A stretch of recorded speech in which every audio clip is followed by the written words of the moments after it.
Welcome back to another Mortgage Minute Monday, and the hot topic today is buy downs. So you've probably heard the term seller buy down thrown around. What this is a temporary seller funded buy down of the interest rate. So we'll talk about a 2-1 buy down today.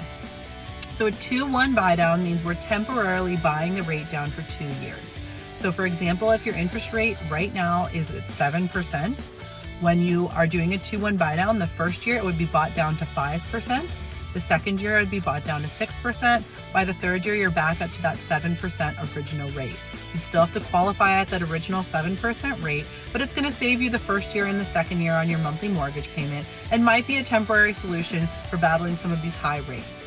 It is fully funded by the seller, so this would be something you would negotiate when writing offers, but could be a tactic to get a lower monthly payment and give you time to find the home and get into the home that you love.